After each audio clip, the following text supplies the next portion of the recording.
কি অবস্থা সড়কে, সবাই একটু দেখেন প্লিজ ভাই, ভিডিওটাকেও টান দিবেন না। সারাদিন তো কত ভিডিওই দেখেন, আজকে না হয় একটা ভালো কাজের ভিডিও দেখে 2 মিনিট সময় নষ্ট করলেন। রাস্তাতে পানি জমে খুবই বাজে একটা অবস্থা হয়ে গেছে, গাড়ি ফেঁসে যাচ্ছে, কোনো একটা গাড়ি ভালোভাবে যাতায়াত করতে পারছে না।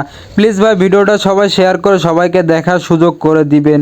আমি এটাকে পরিষ্কার করার চেষ্টা করলাম, এই কাজটি একটু হলেও মানুষের উপকারে আসবে। আসসালামু আলাইকুম, সবাই কেমন আছেন? আজকের কাজটি খুবই গুরুত্বপূর্ণ একটি কাজ ছিল। রূপসা ব্রিজের পাশে এই মহাসড়কটি খুবই বাজে অবস্থায় পড়ে আছে, 2-3টা গাড়ি ফেঁসে পড়ে আছে।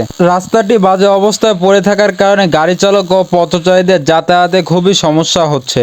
তাই আর দেরি না করে নিজ দায়িত্বে এই কাজটি করে দেওয়ার চেষ্টা করলাম। এরকম পরিস্থিতিতে গাড়ি চালাতে কতটা কষ্ট হয় একমাত্র গাড়ি চালকই জানে। জীবনের ঝুঁকি নিয়ে গাড়ি চালাতে হয় গাড়ি চালকদের। রূপসা ব্রিজের পাশে এই মহাসড়কটি এবং রূপসা ব্রিজ থেকে রূপসা স্ট্যান্ড পর্যন্ত এই রোডটা খুবই বাজে অবস্থায় পড়ে আছে।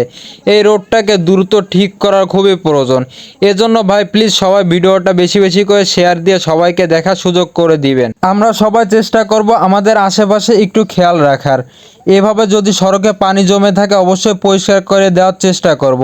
একটা কথা মনে রাখবেন, দেশটা আমাদেরই, আপনার আমার আমাদের সবার, আর সাজিয়ে গুছিয়ে রাখার দায়িত্বটাও আমাদের। সড়কে যদি এভাবে পানি জমে থাকে অল্প দিনে সড়ক নষ্ট হয়ে যায়, আর পরিষ্কার পরিচ্ছন্ন থাকলে দেখতেও সুন্দর লাগে, গাড়ি চালক ও পথচারীদের যাতায়াতে কোনো সমস্যা হয় না। কিন্তু এই সড়কটি কতটা বাজে অবস্থায় পড়ে আছে শুধুমাত্র এখানে স্থানীয় লোকজনরাই জানে। পানিটা কেটে দেওয়ার পর মনে হচ্ছে কোনো পুকুরে পানি নামছে, কতদিন ধরে কত পানি জমে আছে। আজকের এই কাজটি করতে গিয়ে অনেক কষ্ট হয়ে যায় আমাদের, কাদা পানি মেখে খুব খারাপ অবস্থা হয়ে যায়, কিন্তু এখানে গাড়ি চালকরা আমাদের প্রতি ভালোবাসা ও শ্রদ্ধা জানায়।